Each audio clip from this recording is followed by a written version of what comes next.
Bismillah. Bismillahirrahmanirrahim. Alhamdulillahi rabbil alamin.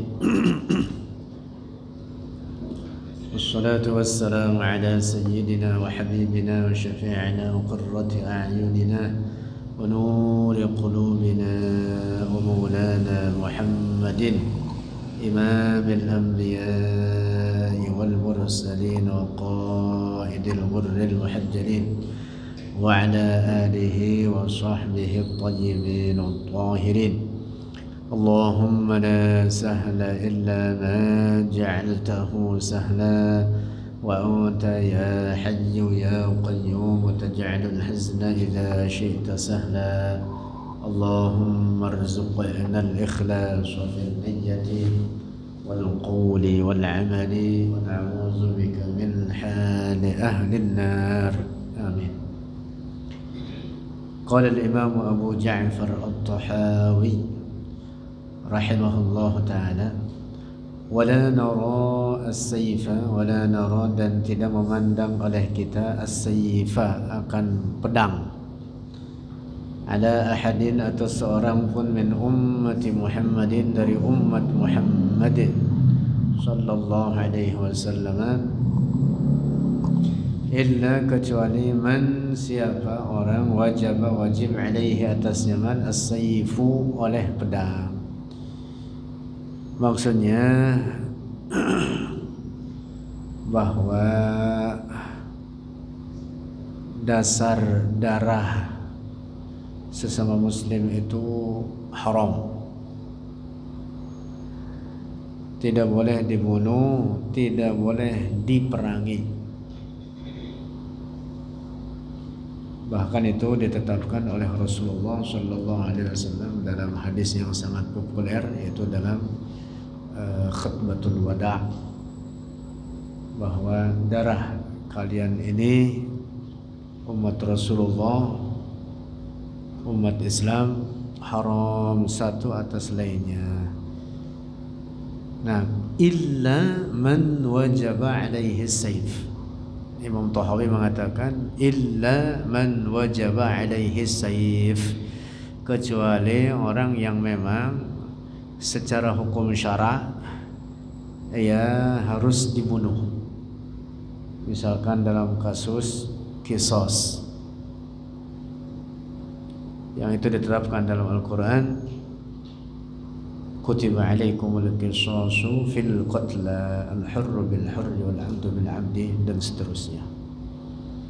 Atau yang dalam hadis sebutkan wasyaibuz zani, artinya orang yang zina muhsan, termasuk dalam hadis al-mufariqu lil jamaah, orang yang dia memberontak, tidak mau taat kepada imam, maka mereka diperangi. Nah, selain beberapa pengecualian tersebut, maka dasar hukum darah sesama muslim itu haram. Lanjut. Wala nara, qala wala nara, dan tidak memandang oleh kita al-khuruja akan keluar ala a'immatina atas para imam kita, wa ulati umurina, dan para pengurus urusan-urusan kita. Yang dimaksud adalah para penguasa, mereka yang memegang tumpuk pemerintahan. Wala narul khuruj, artinya kita tidak memandang adanya kebolehan memberontak kepada mereka, kepada para penguasa itu. Wa in jaru, dan sekalipun mereka adalah orang-orang zalim. Dan apalagi kita nih di akhir zaman, banyak sekali kezaliman. Kepemimpinan itu oleh Rasulullah dikatakan di dalamnya banyak orang-orang zalim. sehingga para pemimpin itu kebanyakan akan masuk neraka. Para pemimpin zalim itu sudah dari dahulu, di setiap zamannya. Setelah Al-Khalifatul Arba'ah atau Al-Khulafaur Rashidun, termasuk di dalamnya Al-Imam Hasan ibn Ali, setelah Al-Imam Ali bin Abi Thalib, termasuk Al-Khulafaur Rashidun, di dalamnya adalah Al-Khalifatul Rashid Umar ibn Abdul Aziz. Beliau dari kalangan Bani Umayyah. Nah, umumnya setelah itu hingga sekarang adalah orang-orang zalim. Orang-orang zalim, para pemimpin kebanyakan mereka adalah orang-orang zalim. Mengerikan ini. Tanggung jawabnya besar. Dalam hadis Rasulullah bersabda, al-'irafatu haqqun walakinnal 'urafa'a finnar. Kepemimpinan itu hak, artinya dibutuhkan, harus ada pemimpin itu. Bahkan dalam hadis lain Rasulullah mengatakan, kalau kita berjalan bertiga, hendaklah mengangkat salah satu dari tiga orang tersebut sebagai pemimpinnya, apalagi dalam skala besar dibutuhkan pemimpin itu. Tapi kata Nabi, walakinnal 'urafa'a finnar, tetapi kebanyakan para pemimpin itu akan masuk neraka, menjadi penghuni neraka, menjadi penghuni neraka. Masya Allah. Nah, walaupun para pemimpin kita umpama mereka adalah orang-orang yang zalim, kita tidak boleh memberontak terhadap mereka, mengangkat senjata memerangi mereka. Tidak boleh. Mengapa? Karena demikian itu bahaya atau mudaratnya jauh lebih besar, dan Islam menghindari itu. Sekalipun para pemimpin tersebut adalah orang-orang zalim, jadi memberontak, mengangkat senjata terhadap mereka tidak boleh. Wala nad'u alaihim, lanjut, wala nad'u alaihim, dan tidak mendoakan oleh kita akan keburukan terhadap mereka. Da'a ala itu artinya mendoakan keburukan. Ingat ini kalian ini.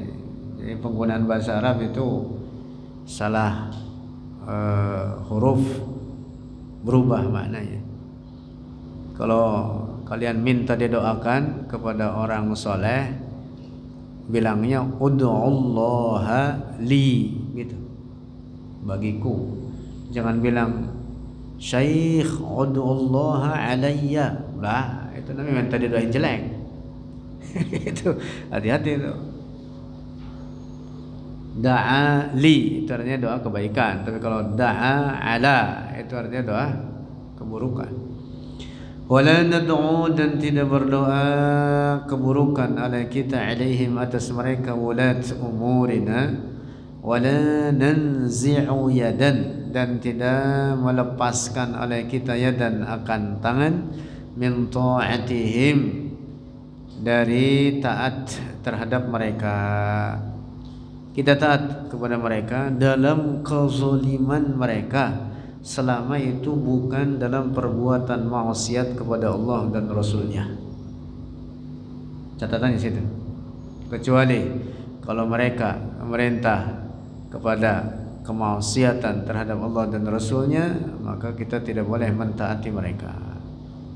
La ta'ata li makhluqin fi ma'siyatil khaliq. Dalam hadis diriwayatkan, la ta'ata li makhluqin, tidak boleh taat bagi makhluk siapapun, fi ma'siyatil khaliq, dalam melakukan maksiat terhadap pencipta yang dimaksud kepada Allah, kecuali dalam perintah mereka untuk berbuat maksiat, maka tidak boleh ditaati. Adapun kalau bukan dalam perbuatan maksiat, misalkan untuk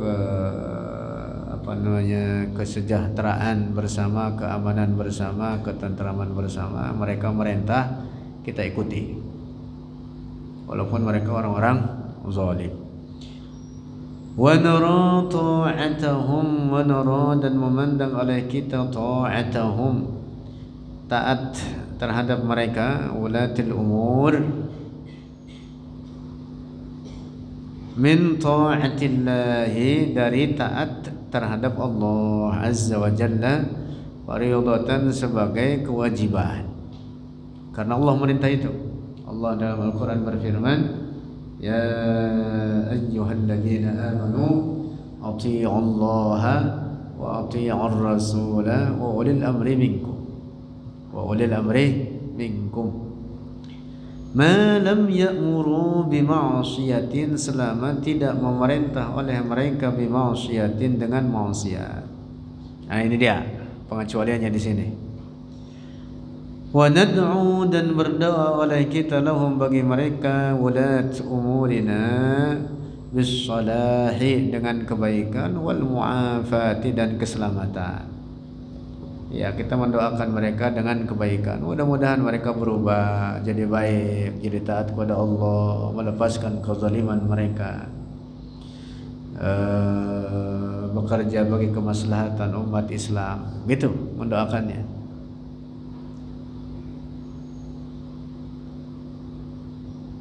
Menasihati mereka bagaimana? Ya, tentu diperintah.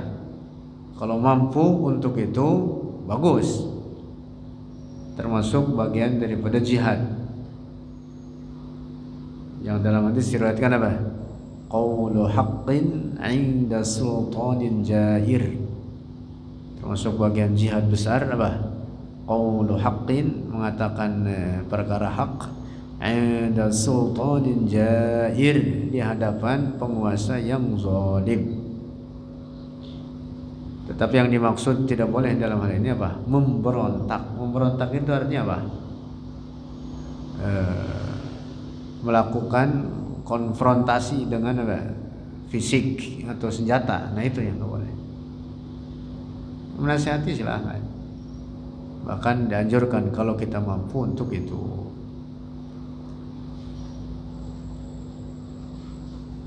Lanjut.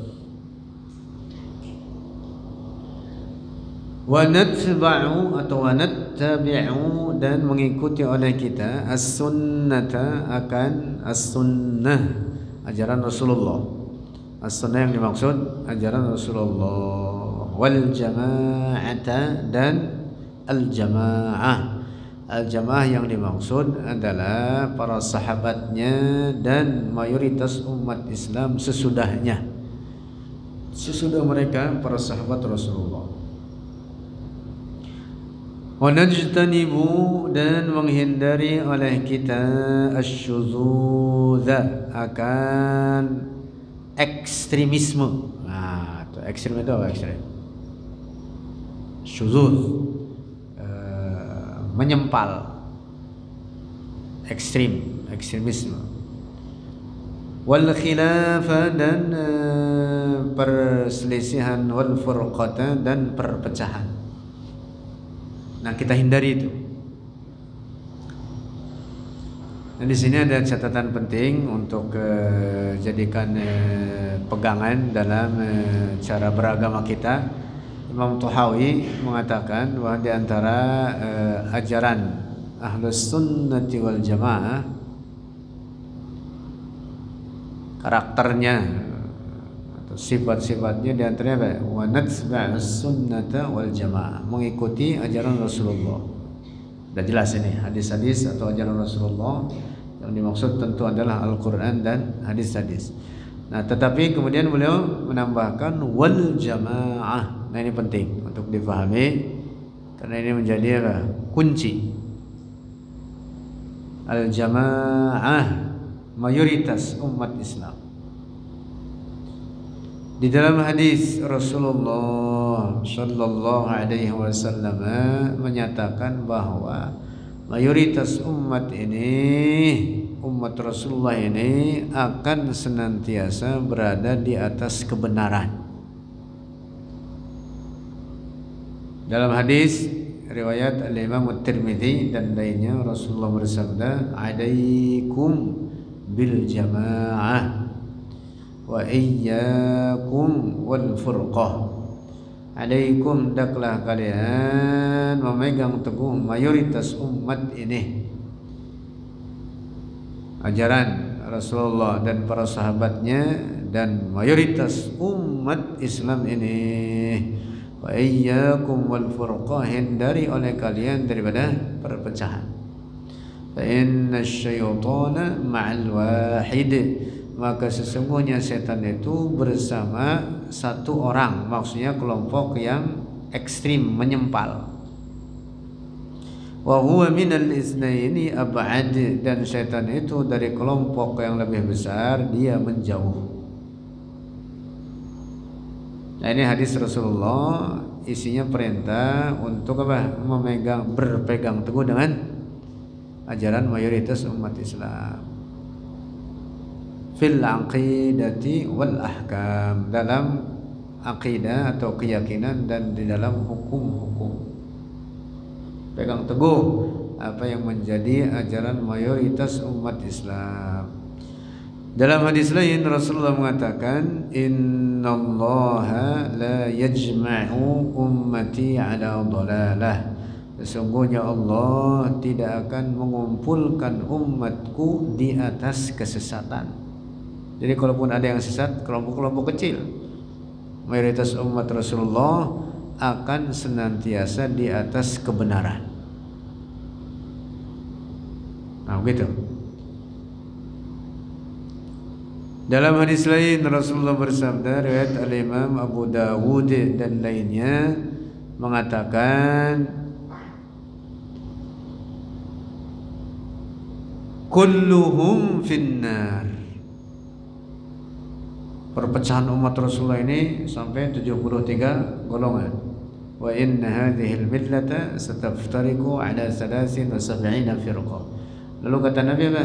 Kulluhum finnar, semuanya masuk ke neraka illa wahidah, kecuali satu yang selamat. Lalu kata Rasulullah, yang satu ini adalah wahiyal jamaah, itu kelompok terbesar dari umat Rasulullah ini. Dalam riwayat lain wahiyas sawadul a'zam, dia itu kelompok terbesar, maknanya sama. Al-jamaah atau as-sawadul a'zam, yang dimaksud adalah kelompok terbesar dari umat Rasulullah ini.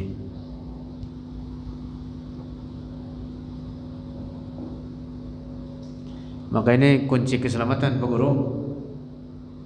Iya. Kalau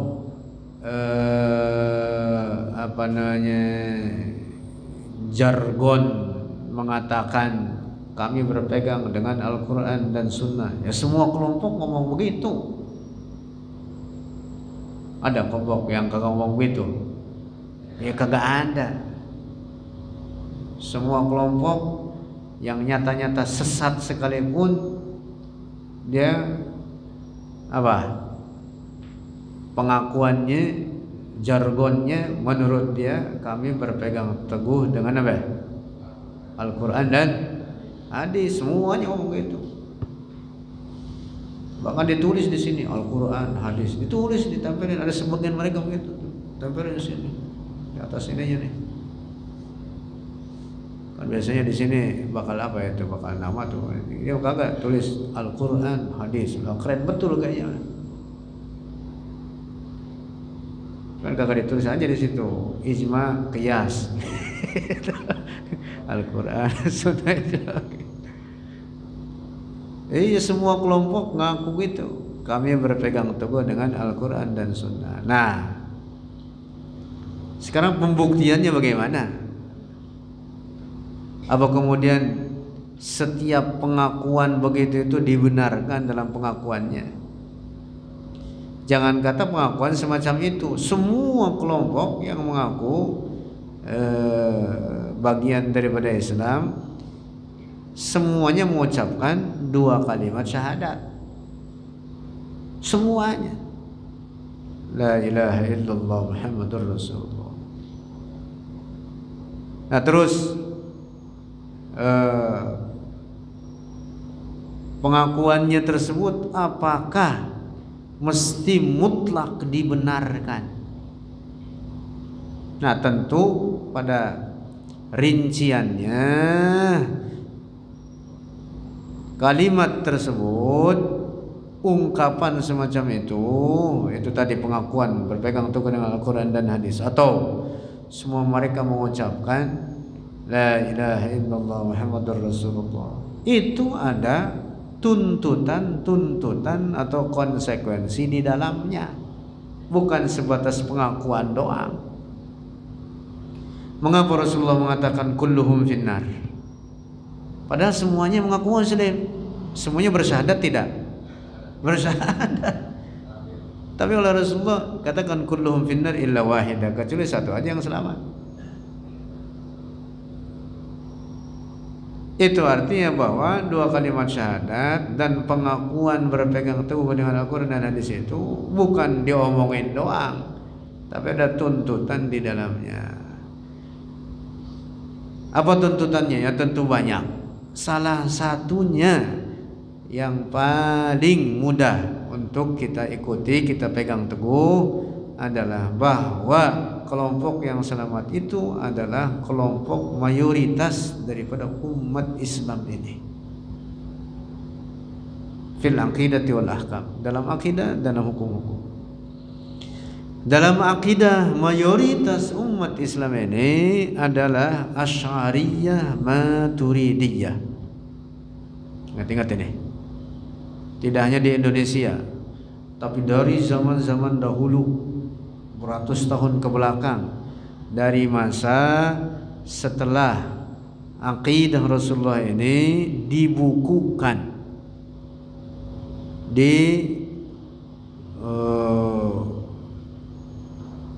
rumuskan, diformulasikan atau dibukukan tepatnya, yang di dalamnya kemudian digabungkan antara dalil-dalil akal dan dalil-dalil naql, aqliyah dan naqliyah, yaitu oleh dua imam besar, yaitu Al-Imam Abul Hasan Al-Asy'ari dan Al-Imam Abu Mansur Al-Maturidi. Maka setelah itu umat Islam mayoritas mereka dari masa ke masa terus sampai zaman sekarang ini di atas keyakinan ini, Asy'ariyah Maturidiyah, termasuk kitab yang kita baca ini, Aqidah Thahawiyah. Dalam akidahnya apa? Maturidiyah. Dalam akidahnya apa? Tentu Imam Maturidi datang belakangan atau hidupnya sejaman tidak jauh, tetapi beliau ini dalam akidah adalah ahlus sunnah, di mana beliau merumuskan dan mencatatkan akidah ahlus sunnah ini yang beliau kutip dari daripada murid-muridnya Imam Abu Hanifah. Nah, Imam Al-Maturidi juga merumuskan dari Al-Imam Abu Hanifah, Imam Abu Mansur Al-Maturidi. Nah, jadi sebenarnya ini sejalan dengan Al-Imam Al-Maturidi. Kalau Imam Al-Maturidi itu wafat tahun 333 Hijriah. Kalau beliau ini Imam At-Tahawi wafat tahun 321 Hijriah. Hidup sejaman. 321 Hijriah.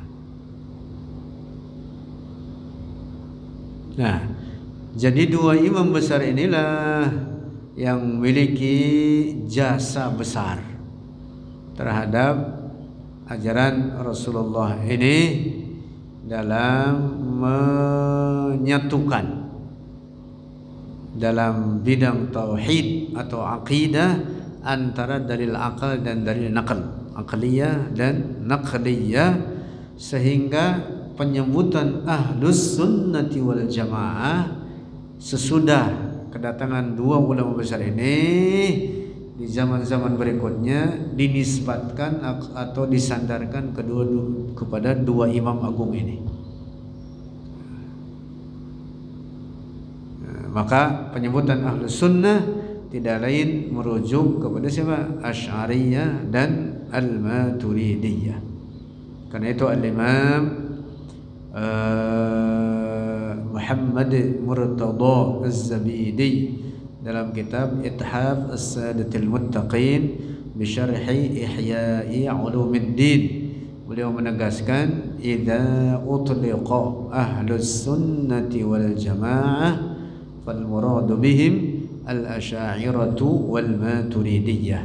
Apabila disebut nama Ahlus Sunnati wal Jamaah, maka yang dimaksud dengan mereka itu siapa? Asy'ariyah dan Maturidiyah. Nah, ini dia. Jadi ini kunci keselamatan. Pegang teguh ini. Di mana ada misalkan perbedaan pendapat, ikuti mayoritas umat Islam. Contoh misalkan terkait ini dalam amaliyah atau dalam furu', dalam bab fikih, apalagi dalam masalah akidah, dalam bab fikih misalkan, atau dalam beberapa hal yang menyangkut perkara-perkara yang datang belakangan. Contoh misalkan Maulid Nabi, peringatan Maulid Nabi. Ya tentu tidak ada di zaman Rasulullah model peringatan seperti yang kita lakukan di masa-masa kita atau beberapa ratus tahun sebelum kita. Nah, tetapi umat Islam dari beberapa ratus tahun tersebut, kurang lebih tepatnya dari sekitar abad 7 Hijriyah, yang merintis Maulid besar-besaran seorang raja Irbilia. Irbilia itu Irak sekarang, yaitu Raja Al-Muzaffar Ibn Kaukabri. Karena seorang raja, ya tentu membuat peringatan Maulid Nabi itu sangat besar-besaran. Dipanggil para ulama, diundang dari berbagai bidang ilmu, ahli tafsir, ahli hadis, para ahli tasawuf. Kemudian semuanya mengatakan ini peringatan atau acara yang sangat baik. Dari situ kemudian turun-turun sampai sekarang.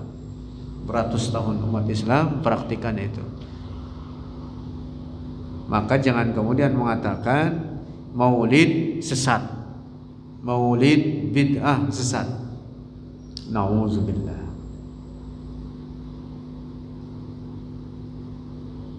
Nah, maka waspadai kelompok-kelompok ekstrim yang ada di zaman sekarang yang menyempal dari mayoritas umat Islam.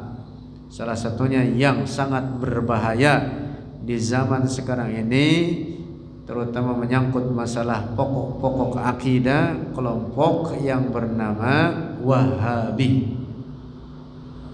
Kerusakan akidah mereka itu sangat-sangat fatal, dapat mengeluarkan seseorang dari Islam, karena mereka membawa akidah ekstrim, mengatakan Allah punya bentuk, punya ukuran, punya tangan, punya anggota badan.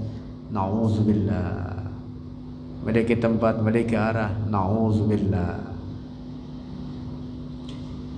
Umat Islam meyakini dari zaman ke zaman, dari zaman Rasulullah hingga para sahabat, tabi'in, terus sampai sekarang, bahwa Allah tidak menyerupai segala apapun dari ciptaannya. Allah bukan benda. Allah Maha Suci dari segala bentuk dan ukuran. Sifat-sifat Allah bukan sifat-sifat benda. Allah ada tanpa tempat dan tanpa arah. Akidah mayoritas umat Islam pegang teguh akidah ini. Oh, gitu. Nah, ini yang dimaksud dengan perkataan ada Imam At-Tahawi, wa natba'us sunnata wal jamaah. Ikuti mayoritas umat Islam. Jangan ikuti ajaran-ajaran nyeleneh, menyempal, ekstrim. Karena di zaman sekarang ini banyak ajaran-ajaran nyeleneh yang bagi orang-orang yang kurang paham dianggapnya itu ajaran bagus karena mereka membungkusnya dengan nama Ahlus Sunnah juga. Mereka membungkusnya dengan apa? Dengan kata-kata yang mengelabui orang awam, menyebutkan kami berpegang teguh dengan Al-Quran dan Sunnah, bahkan ajaran kami murni. Orang awam terkecoh itu ketika disebut murni, artinya mereka kagak bisa ngaji kitab, pada blow on. Iya, disangkanya para ulama menulis kitab itu boleh duduk di bawah pohon beringin, boleh ngayal. Lah itu dari kitab, dari Al-Quran, dari Sunnah, dari asar, aqwalus sahabat, af'alus sahabat, asar namanya. Sumbernya Al-Quran, hadis Rasulullah. Nah, di zaman sekarang ada sekelompok orang mengatakan kami lebih murni kembali kepada Al-Quran dan hadis. Itu menunjukkan bahwa itu orang tolol, blow on, goblok. Itu salah satu bukti orang ngomong gitu kagak bisa ngaji kitab. Makanya ngomongnya begitu. Kagak pernah ngaji nahu, apalagi sampai alfiah, nggak pernah ada itu. Kagak pernah ngaji kitab fikih, bener-bener ngaji kitab fikih madhab Syafi'i yang tipis, misalkan Al-Muqaddimatul Hadramiyah, Salamut Taufiq misalkan. Nggak bisa. Kalau mereka bisa, mereka nggak bakal ngomong begitu. Tuh, di zaman sekarang jadi jangan terkecoh itu kalau ada orang mengatakan, oh kami murni megang teguh Al-Quran dan Sunnah. Disangka para ulama tidak murni, disangka dia sendiri yang lebih paham terhadap ajaran agama ini dibanding para ulama yang menulis berpuluh-puluh kitab, berjilid-jilid. Nah, jadi ungkapan mereka itu sebenarnya menunjukkan ketololan mereka. Oh, gitu. Penting untuk diingat. Wallahu a'lam bishawab.